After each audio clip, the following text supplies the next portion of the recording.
Bueno, buenas tardes con todos. En marco de la diplomatura en Derecho Procesal Civil, en esta ocasión vamos a dar una clase introductoria con el doctor Daniel Echaíz Moreno, que es doctorado en Derecho y magíster en Derecho de la Empresa por la Pontificia Universidad Católica del Perú, abogado summa cum laude por la Universidad de Lima, socio fundador de Echaíz Abogados, miembro de staff de árbitros de los centros de arbitraje de la Cámara de Comercio de Lima, Pontificia Universidad Católica del Perú, Colegio de Ingenieros del Perú y Cámara Peruana de la Constitución, entre otras.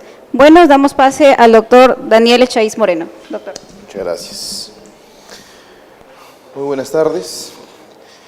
En el marco de el curso que vamos a realizar en las siguientes sesiones, hoy vamos a abordar una sesión introductoria que nos ubique dentro del contexto del derecho procesal civil.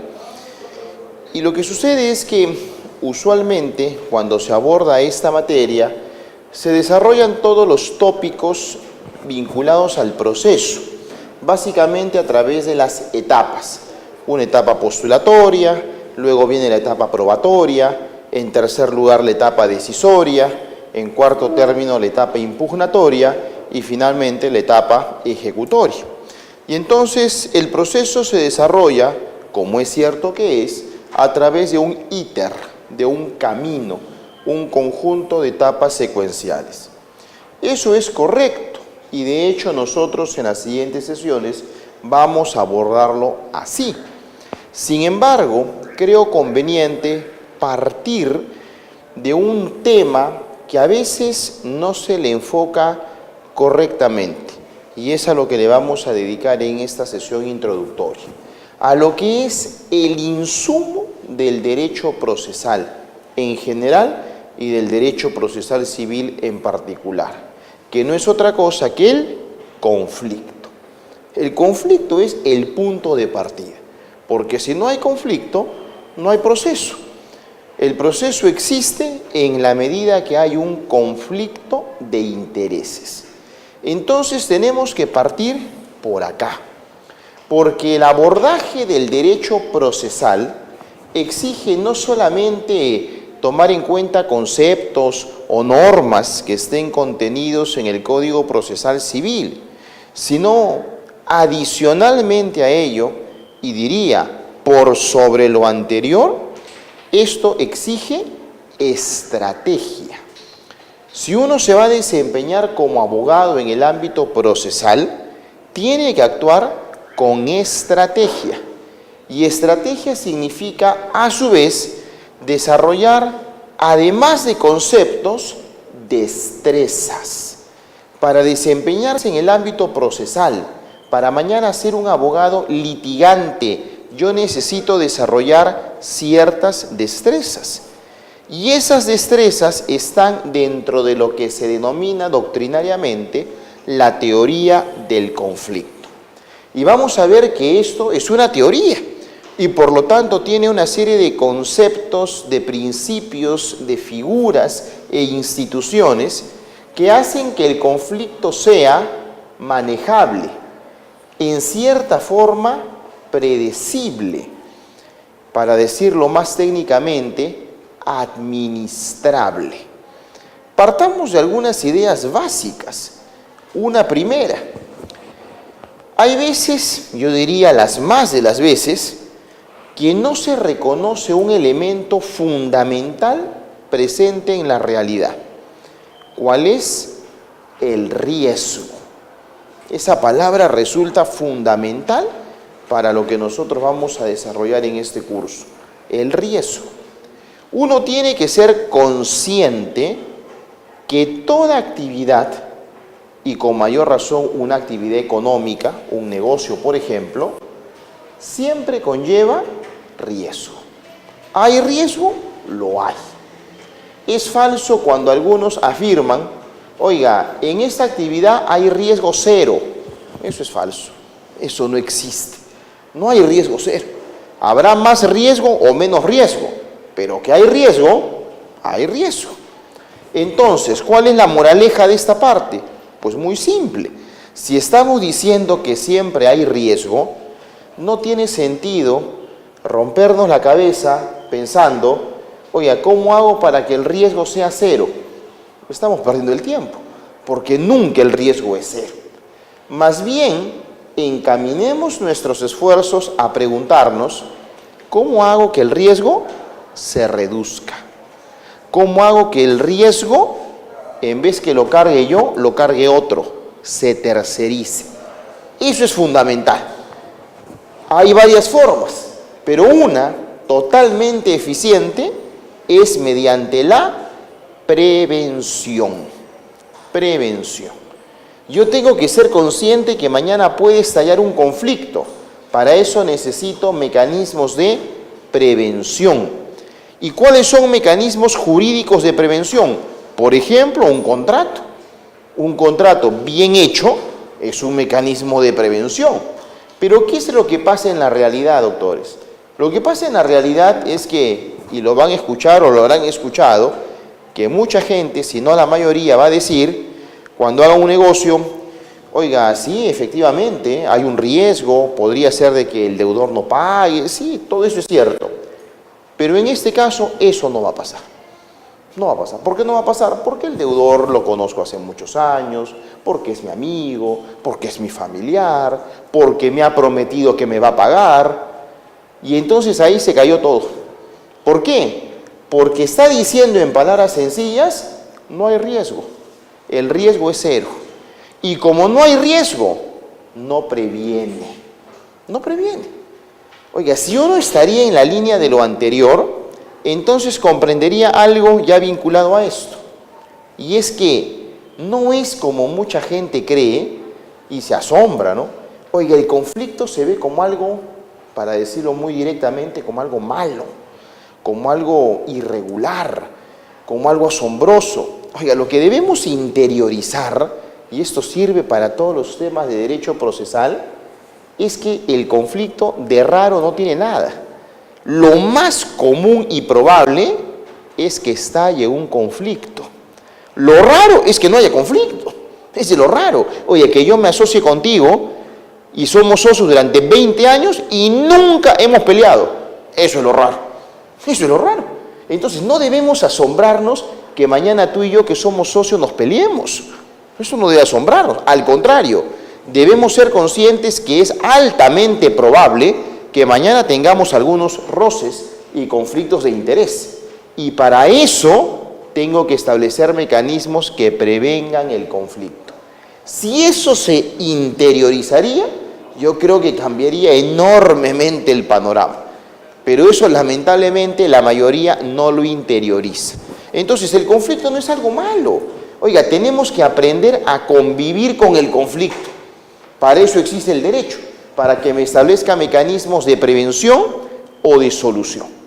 Y este conflicto es común porque tiene pues una acepción bastante amplia, ¿no? Si vamos a una definición semántica de la palabra, el diccionario de la Real Academia Española sostiene que el conflicto es un combate, es una lucha, una pelea. Se agrega que es una situación en la cual dos o más actores perciben tener objetivos mutuamente incompatibles. De manera simple, el conflicto es un desacuerdo entre dos o más personas.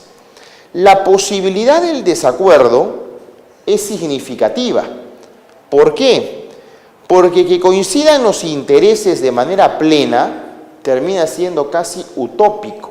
Oye, cada uno tiene sus motivaciones personales, familiares, económicas, profesionales, sociales, políticas, religiosas, morales, éticas, nacionales, etc. Entonces la gente piensa distinto. Oye, aquí hay una coincidencia plena, eso es engañarse, ¿no? Pero vivimos muchas veces en ese mundo utópico, donde se quiere que todo coincida y se parte mal, ¿no? La gente, por ejemplo, cree de que ha conseguido el socio perfecto cuando encuentra a uno que es igualito a él. Oye, encuentro a uno que es igualito que... Imagínense ustedes hablando del tema jurídico, ¿no? Oye, quiero armar un estudio de abogados y entonces me voy a asociar con un abogado que tenga exactamente el mismo perfil que yo. Ha hecho la misma maestría, su misma especialización, está en el mismo sector, trabaja en los mismos temas. Oiga, esa es mi competencia. Esa es mi competencia. Yo me asocio con él y mañana termino quitándome los clientes. Entonces lo que debo entender es que cuando yo me tenga que asociar, me debo asociar con alguien diferente, pero complementario. Oiga, yo estoy en el ámbito mercantil, pero yo veo que mis clientes me demandan temas penales. ¿Por qué no me asocio con un penalista? Pues esa es la idea. Pero claro, se parte mal, ¿no? Oiga, ¿con quién tengo que asociarme para un negocio? Con uno que sea igualito que yo. Eso reduce el riesgo del conflicto. Olvídense, eso aumenta el conflicto. Y eso piénsenlo en N situaciones, ¿no? En un matrimonio, oiga, tienen que ser igualitos. ¿Qué igualitos? Oiga, nadie es igual al otro. Yo busco pues al que es exactamente como yo, ¿no? La media naranja. Oiga, mañana vienen todos los conflictos. Debe ser complementario. Entonces, lamentablemente esas cuestiones coyunturales, circunstanciales y que parecen ligeras, son las que terminan generando los problemas, los conflictos, ¿no? La gente le encanta decir, por ejemplo, de que hay pues libertad de expresión, que cada uno opine lo que quiere, mientras no me critique. A la gente no le gusta soportar la crítica, ¿no? Oiga, libertad de expresión es que yo soporte la crítica. A la gente no le gusta que la critique, ¿no? Oiga, tú opinas lo que quieras del resto, pero de mí no. Opinas en contra mía y la gente salta al techo. Entonces, oiga, el conflicto termina siendo pues algo sumamente ordinario. Esa es una idea que hay que resaltar. ¿Es algo ordinario? Sí. Y hay que aprender a jugar con esas reglas. Oiga, está ahí, pero yo no quisiera que haya conflicto, pero está, pues. Y mañana va a haber conflicto, oiga, dentro de la familia, dentro del matrimonio, dentro de una empresa, dentro de un partido político, dentro de una institución, en fin, en todos lados va a haber conflicto. Estas características del conflicto de intereses se presentan siempre entre dos o más partes que tienen objetivos incompatibles, que no encajan. Ese conflicto se hace manifiesto, hay interacciones entre los que intervienen, las emociones, las acciones, los sentimientos. Algunas veces se manifiestan como procesos conflictivos destructivos, otras veces es constructivo. El conflicto no es algo malo, ¿no? En la medida que construya. Pero si yo te voy a criticar por el solo hecho de criticarte y de bajonearte, eso es destructivo. Oiga, no tengo ningún ánimo de avanzar. Eso pasa muchas veces en los procesos. Mañana le va a decir un cliente, oiga, doctor, doctora, yo estoy totalmente incómodo, fastidiado, mandé a construir un departamento y el constructor no cumplió. Oiga, yo le he pagado y al final no ha hecho la obra, es pésimo. Oiga, me cuenta toda una novela quejándose. ¿Qué quiere? Bueno, yo quiero demandarlo. Es pregunta concreta y al grano. ¿Qué quiere? ¿Qué le quiere pedir? Porque hay varias opciones, ¿no? ¿Qué quieres? ¿Otro departamento? ¿Quieres que te arregle el departamento? ¿Quieres que te devuelva el dinero? ¿Quieres que te indemnicen? ¿Qué quieres? Y se van a dar cuenta muchísimas veces en la práctica que te va a seguir diciendo, oiga, pero es que lo hizo mal, yo le di dinero. Ok, pero ¿qué quieres? Oiga, es que yo he gastado dinero. O sea, no tiene claro qué quiere. Así de simple. ¿Entenderán ustedes? Oiga, ¿eso va a poder avanzar? No puede avanzar, porque ni siquiera tiene claro qué quiere. O si no el caso, en el mismo ejemplo, ¿no? Que te diga, oiga, yo gasté un montón de dinero, a mí me tiene que indemnizar por todo lo que yo he gastado, todo lo que ha significado, tiempo, etcétera. ¿Cuánto quiere? ¿Cuánto quiere reclamar? Bueno, yo gasté un montón de dinero. ¿Cuánto? Un número. No lo cuantifica. No lo cuantifica. Y dice que ha gastado un mundo de dinero. ¿Pero cuánto? Oiga, si pedimos 100.000, ¿te quedas contento? No, eso es muy poco. ¿Cuánto quiere? No lo tiene ni claro. Entonces, ¿cómo puedo yo armar una demanda? Oiga, si el interesado ni siquiera tiene claro cuánto quiere reclamar. ¿Tú mañana te quedarías contento si te ponen $200.000 en la mesa? ¿Estás contento o no? Es muy lejano a lo que tú has gastado, que es 1.000.000. ¿Tiene claro eso? Por lo tanto, hay que tener un panorama para poder empezar, ¿no? La dinámica del conflicto se da a través de fases. Una primera fase abarca las aptitudes y creencias que tenemos nosotros mismos sobre el conflicto. En una segunda fase es cuando por alguna razón ya se origina, se exterioriza el conflicto. Claro, una cosa es lo que uno cree, ¿no? A veces uno cree que todo está bien. Oiga, yo creo de que la contraparte está satisfecha con la forma en que yo presté el servicio. Oiga, eso es lo que digo yo. La pregunta es, ¿qué dice el otro? De repente el otro está insatisfecho. Oiga, dice que el servicio que yo le he dado es pésimo, pero yo estoy convencido que le he dado un buen servicio. Ahí empiezan los problemas de comunicación. Oiga, realmente hay una interacción entre las partes, queda claro lo que cada uno tiene como expectativa. Incluso esto se puede traducir en un proceso, ¿no?